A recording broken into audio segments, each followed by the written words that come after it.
இந்த வீடியோ அடிக்கடி எடுத்த சின்ன சின்ன வீடியோஸ் எல்லாம் நான் சேர்த்து ஒரு வீடியோவாக போட்டிருக்கேன்.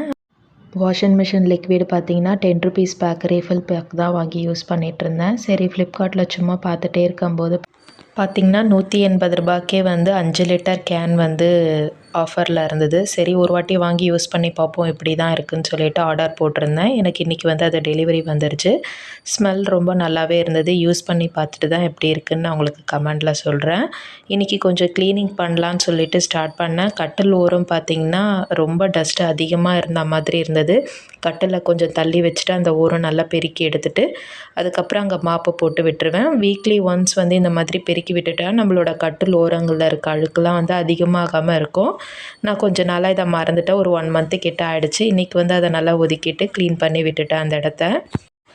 ஈவினிங் கடைக்கு போயிட்டு வந்திருந்தேன். கொஞ்சம் சாமான் வாங்க வேண்டியது இருந்தது. புகழ் போகும்போதே என்னை கூட்டிகிட்டு போங்கன்னா நீ வீட்டில் இருடா அதனால் ஸ்நாக்ஸ் வாங்கிட்டு வரேன்னு சொன்னதால் சரி பிள்ளைக்கு ஐஸ்கிரீம் வாங்கிட்டு வந்திருந்தேன். ஐஸ்கிரீம் பசங்கள்லாம் சாப்பிட்ருந்தாங்க. மறுநாள் பார்த்திங்கன்னா எங்கள் வீட்டில் வந்து அரைக்கீரை வந்து புளி போட்டு நல்லா கடைஞ்சிருந்தேன். தொட்டுக்க வந்து மாம்பழம் எனக்கு எடுத்துக்கிட்டேன். பசங்களுக்கு வந்து முட்டை வேக வச்சுருந்தேன். ஈவினிங்கில் பார்த்திங்கன்னா டெய்லி ஏதாவது ஒரு ஸ்நாக்ஸ் பண்ணி சாப்பிட்டுட்டு இருந்தோம். லீவில் பசங்க வந்து என்ஜாய் பண்ணிகிட்டு இருந்தாங்க. இன்றைக்கி வந்து பூஜா நானே செய்கிறேம்மான்னு சொல்லிட்டு செஞ்சால். இன்றைக்கி சிம்பிளாக வீட்டில் வந்து பாப்கார்ன் தான் பண்ணிகிட்டு இருந்தா.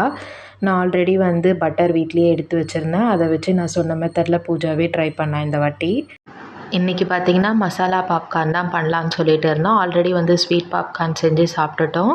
இது வந்து ரெடிமேடாக கிடையாது. கடையில் வந்து சோளம் தனியாக விற்கிது இதுக்குன்னு பாப்கார்னுக்குன்ட்டு. அதை வந்து ஒரு 1/2 கிலோ போல் வாங்கி வச்சுருந்தா பசங்களுக்கு வந்து தேவைப்படும் போது நம்ம கொஞ்சமாக வீட்டில் பண்ணி கொடுத்துடலாம்.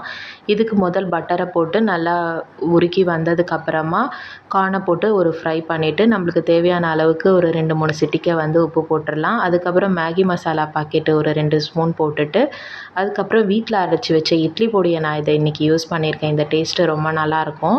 நீங்கள் ட்ரை பண்ணி பாருங்கள். இட்லி பொடியை ஒரு 2 ஸ்பூன் போட்டுட்டு நல்லா கலரி விட்டுருங்க. கலரி விட்டதுக்கப்புறமா குக்கரை வந்து திருப்பி போட்டு மூடி விடுங்க. ஸ்லோவாக வச்சுருந்தா லேட் ஆகுது. கொஞ்சம் ஸ்லோக்கும் கொஞ்சம் அதிக ஸ்பீடாக வச்சுருந்திங்கன்னா நல்லா வெடித்து வந்துடும் நம்மளுக்கு. அதுக்கப்புறம் இன்னும் கொஞ்சம் இருக்க மசாலாவை நம்ம நல்லா போட்டு பரட்டி எடுத்து சாப்பிட்டா டேஸ்ட்டு ரொம்பவே சூப்பராக இருக்கும். பசங்களுக்கு ஈவினிங் டைமில் இந்த மாதிரி டீயோடு இதை கொடுத்திங்கன்னா பசங்க ரொம்பவே விரும்பி சாப்பிடுவாங்க. பாப்கார்ன் ரெடி ஆகிறதுக்குள்ளே வீட்டில் பார்த்திங்கன்னா கரண்ட்டு போயிடுச்சு. மழை வர மாதிரி காற்று ரொம்ப அதிகமாக வீச ஆரம்பிச்சிருச்சு. பசங்களை வந்து டார்ச் போட்டு வெளியில் கூட்டு வந்து உட்கார வச்சு வெளியில் தான் உட்காந்து சாப்பிட்டுட்டு இருந்தாங்க. புகழ் தூங்கிட்டு இருந்தான். அதுக்கப்புறம் கரண்ட்டு போனதால தான் அவனும் எழுந்துட்டான். வெளியில் வந்து கிளைமேட் ரொம்ப நல்லா இருந்தது. அதை என்ஜாய் பண்ணிகிட்டே சாப்பிட்ருந்தோம். இந்த வீடியோ உங்களுக்கு பிடிச்சிருந்தா என்னோடய சேனலை சப்ஸ்கிரைப் பண்ணிக்கோங்க. தேங்க்யூ.